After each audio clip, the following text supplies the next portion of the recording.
It's where the big stories live. This is Plus TV Africa, and you're watching Tea Time. Hello there, and welcome to the program. I'm Tokunbo Taiwo, and I'm here with the hot as flames Elsie Godwin. And can I forget the as wild as a roller coaster Ife Oshunkeye? Hi, guys. I'm not wild. You're not wild? No. You're very wild. No, man, I'm gentle. I'm gentle, sweet boy. I think he wants to take your hotness because Elsie, you really are looking hot. The your fire top, is your gone. hair, your makeup, the fire is everything's gone. so on point. Kalish. Thank you. Oh, all right then. So let's quickly go on to our first story. It's regarding the Ini Edo thing. I think she was complaining. We touched on it this morning. So, Ife, do you want to say anything more? I'm glad. Ife wants to rub it in. Bimbo Akitola already addressed this, saying that, look, if she was really upset, then it was wrong for Inedo to call her out. That's if. Yes, that's why I think you were the first to send me that story, actually, and then I saw you saying you needed more wine to that, and I was kicking back my feet to see how it would unfold, but unfortunately, or should I say fortunately, which of them now, Omoni Oboli hadn't said the word, and I don't think she would say anything. But I think she must be upset though for Ini Edo to actually call her out. Yes, but I think that most of the artists, one thing they need to realize is that, look, in as much as you are human, they need to control their emotions, because whatever you say, imagine you want to run for a political office, one of them would probably want to run for something. Whatever you say would remain. No, it would. Oh no, I'm not talking about this. You like jumping the gun. Relax, relax. How is this going to help their political career? Oh God. Okay, enough. For me, if you read the comments on various blogs, you realize that most people were not calling Inedo out for doing anything wrong. They had the opinion of... I think they felt she was real. She doesn't talk. Like, she's someone you can say so many things about on social media, even on her page. She would not respond one time. And this is the first time she's coming out to say anything about anybody. So I have a very strong feeling that for her to have written that, then there must be a complaint or a conversation between her and Uche Jumbo. I think if you actually noticed that she didn't turn up at the premiere because we were there, I think was... Oh, so now you're going to let me land. And from what Bimbo said, she said, of course, you can be on set, except you already know there's going to be a premiere before then, and you let them know this day. But I also want to believe that somebody like Omoni Oboli, who's supposed to be her best friend, definitely has this date part of the squad before now. Yes. So there is something fishy somewhere. It's either a genuine... no, but guys, absence let's or even think about it. Really, maybe jealousy. Out of the squad, were all of them present at the... Because Ufoma was there, McDermott, she was definitely... I think all four of them were not there. So they can't, like, pick out on... There was only a money that was absent. That was absent, yeah? Okay. And then, would you let me finish now? Okay, finish. Yes. So, I wasn't even talking... You know what? I wasn't even talking about this particular story. Okay. I'm just talking about artists in general and the things they put out on social media. You know what else? You need to learn to control... You know what else? Tokumbo, you need to learn to control your emotions too. You know what else? You know what everything else. All right, go on, finish up. So, I just think they need to learn how to control their emotions, regardless of what it is, because your personal life cannot be brought on social media, because people would use this against you. So I was using the running for office because it doesn't necessarily have to be this. It could be something else that you tweet or you write. Even when you go for job interviews this day, they want to check your last tweets. They want to check what you posted on Instagram first before they employ you. So I think this artist, and yes, in as much as we all know they're human, they also need to control their emotions and watch what they say to each other. I truly do understand why you're taking this issue to that level, but it's really funny. This is off the back of... I'm saying it from a professional point of view. Time, so who wants to conclude? They'll be fine. Yeah, Ife, your last thoughts before we move on? Stop jumping the gun. All right, time for a break. When we return, we'll be introducing our studio guests. We'll be right back.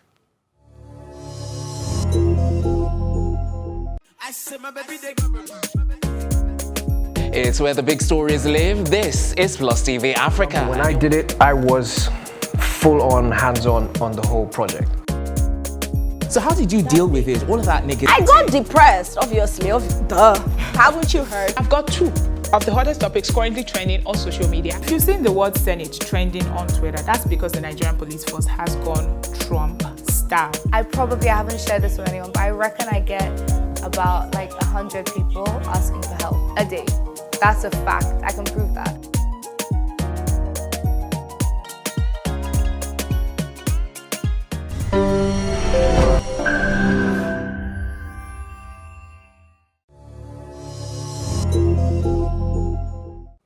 Welcome back. You're watching Tea Time right here on Plus TV Africa, where the big stories live. Up next, we're about to introduce our studio guest.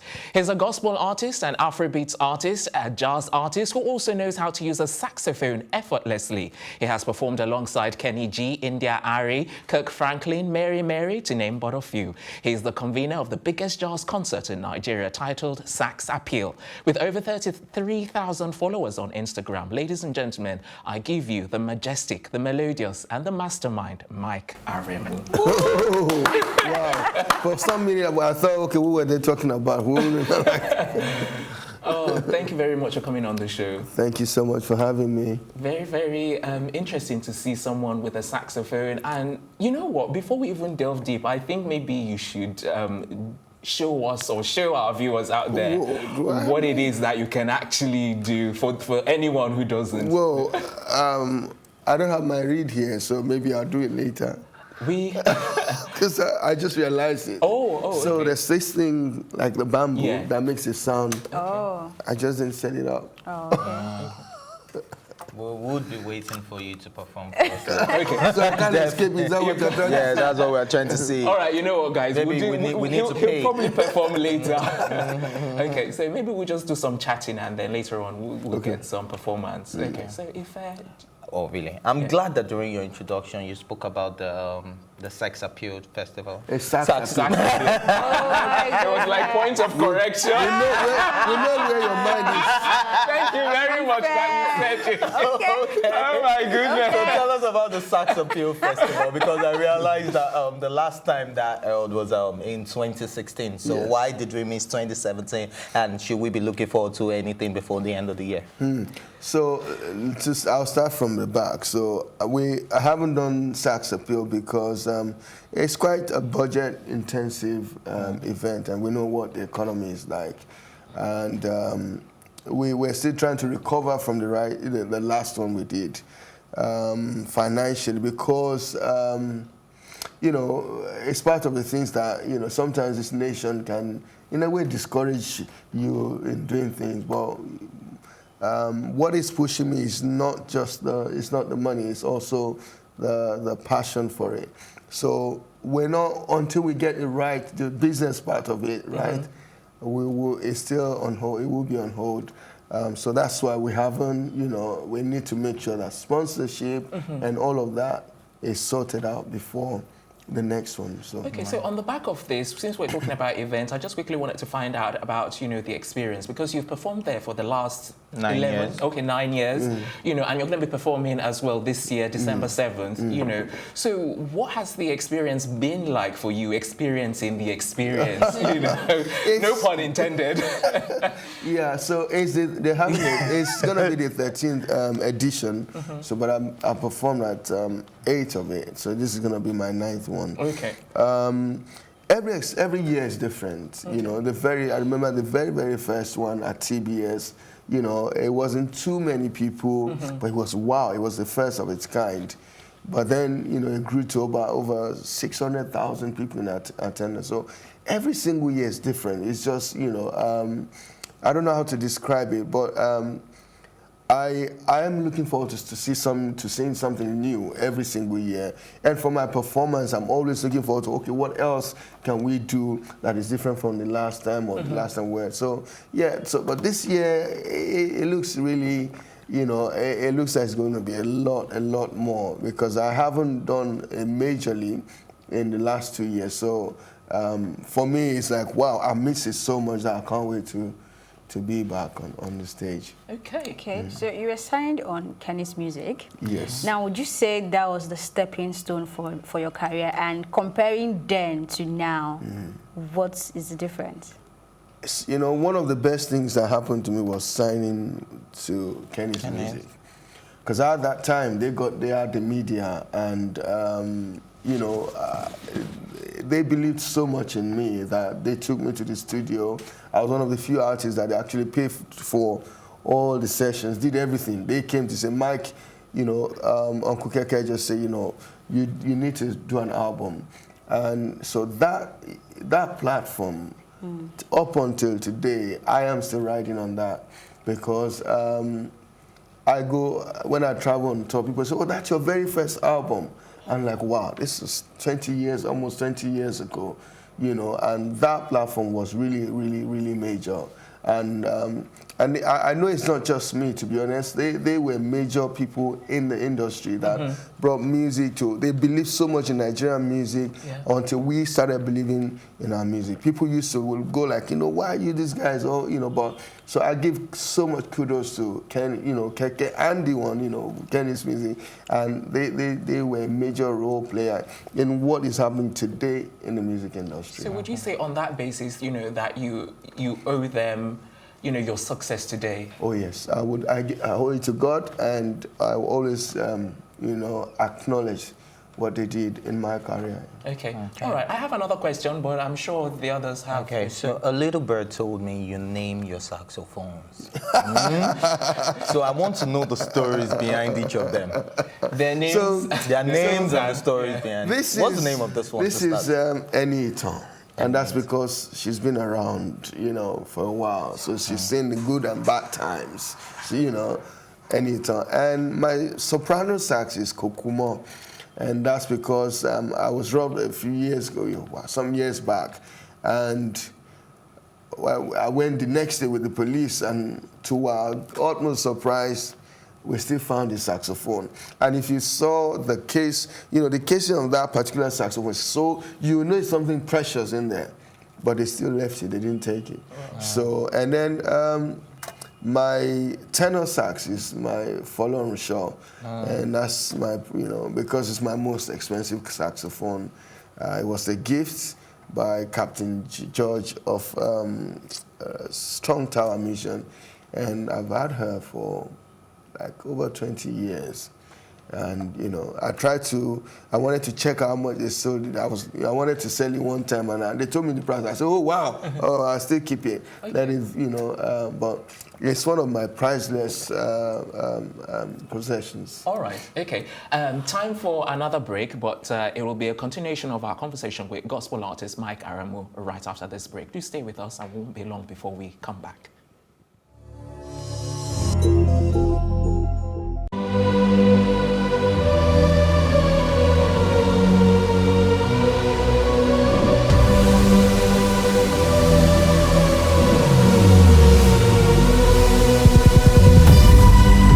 What we do not understand, we will stigmatize.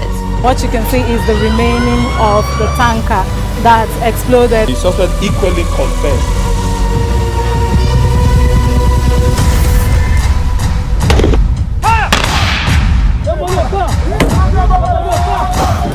A 500 naira they collect am. If you no talk, dem go beat you. Na 2,500 I dey pay.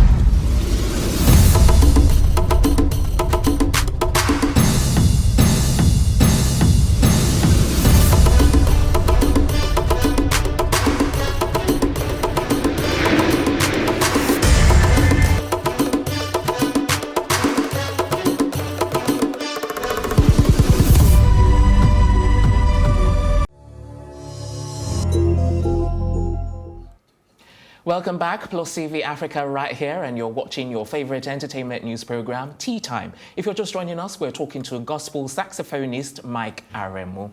So before the break, we wanted you to actually perform and then use your saxophone. So perhaps now is a good time. Give us a taste of what it's like. Won't you tell them how far we went to get this? We're just coming back from Yaba. And so I'll do the song you requested for, which was All of Me by John Legend. So quick one.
Exactly. I think some people will have goose pimples just from that. Yeah, that was absolutely splendid. No, I don't have goose pimples. I'll be glad if you're there when I'm proposing. Oh, really? Yeah, You know, you can fly me down. It's all right. So what keeps you going? What keeps you relevant? I think it's God. But I always like to give all the it's not, sometimes it's not about what you do or what you don't do. It's just God just allows it. But I think it's just excellence to keep at, being excellent, being consistent. When people it's better for people not to be able to predict you. Here you're doing something and you're wondering, oh wow, you're doing something else and you're doing so well. I think that's just what has kept me, and updating myself. Reinventing my sound. I think that's what has kept me. Talking about updating, how regular do you practice? So when I started, it used to be at least 6 hours a day. Now, I do that not as often because, I'm playing anyways. If I'm not playing, I'm recording. If I'm not, so I'm consistently doing that. So I would say there's no consistent time, and I hope none of my students is watching before they say, oh, he's telling us what he's not doing. But there were times where I just, and when I say 6 hours, that was the minimum. I would just play all day. But sometimes. I think it has helped you because you're very fluid with the instrument. Thank you. Anyway, carry on. But now, I don't do as much, because I'm playing anyways, either at an event or, which is any opportunity to play. You're still, in a way, you're practicing your craft. Okay, so speaking of students, how long will it take a fully grown man like myself? Why do you think you're fully grown? Why do you think you're fully grown? I'm just asking. Okay, ladies and gentlemen, this is Please answer the question. Is on fire. How long will it take a full grown man like him to learn this? And I was going to say a fully grown man or woman like Elsie. Did I tell you? I just realized you're a girl. I'm a girl, please. Let's go on. No, but it's a matter of interest. It depends on your interest. It depends on your musical orientation. Some people are tone deaf. Some people, they just don't have it in them. No matter how they try, they can they can use the best saxophone. So it's interest. And do you have an example in the industry now? That is troublemaker. From my mouth to but there are some, right? Well, I don't know. Okay. But one thing I understand is a lot of people do not respect artists that can't play any form of instrument, especially those ones that just use the DJ and then they just go on the stage and do. What is your take on that? I look at that very differently. See, I know an artist like a Whiskey, for instance, doesn't know how to play an instrument. But guess what is affecting his world, is affecting his generation. I think that's what matters at the end of the day. It's good. It's a plus if you're able to play one instrument, if that's your area, but I wouldn't say it's necessary that, you have to, because we've seen people who don't know how to play this and are actually successful at their career. So for me, it's what dedication, what other things have they got? If I can't play instrument, do you mean I can't be a musician? I wouldn't push for that. Whatever you know how to do it well. There must have been, as long as you put a lot of dedication into what you do, you're good at what you do, that's what really, really, really matters. I know a lot of people say, and they will expect because I'm a musician, I know what it takes to learn an instrument. But I wouldn't say that because I've seen people who don't know about jack about music, but write good music and make hits. Okay, so let me quickly ask, of all of the musical instruments, why did you go for the saxophone? Okay, so saxophone was my last instrument. This is the instrument I picked up. That was the last instrument. Okay, I learned how to play the flute after this, but this was even just recently. But I had been playing other instruments before I got to saxophone, but I had always admired the saxophone. But I didn't have access to any. I grew up in Mina. I was born in Kaduna, So I mean, I was a part of Boys Brigade, and I was also a part of a white garment church where the culture was for every child to play some kind of instrument. So, but I took it a bit far, a bit further. So, but we didn't have a saxophone. Now you see a lot of saxophones around, you know, and saxophone players, which is my joy. It wasn't like that before. I mean, it was just hard to come by this instrument. So my very first opportunity, I grabbed it. Like, I learned the saxophone in 4 days. Wow. Okay. All right. So, we're out of time, unfortunately. Can I ask one final question? We're out of time. That's where we're going to wrap up on Tea Time this afternoon. Join us tomorrow for yet another exciting episode of the program. Until then, a big thank you to my co-anchors, Ife and Elsie. Also have to thank the all-inclusive and entire production team as well. And of course, our guest, Mike Aremu. Thank you so much for coming on the show. I'm Tokumbo Taiwo saying thanks for watching, and we'll see you tomorrow.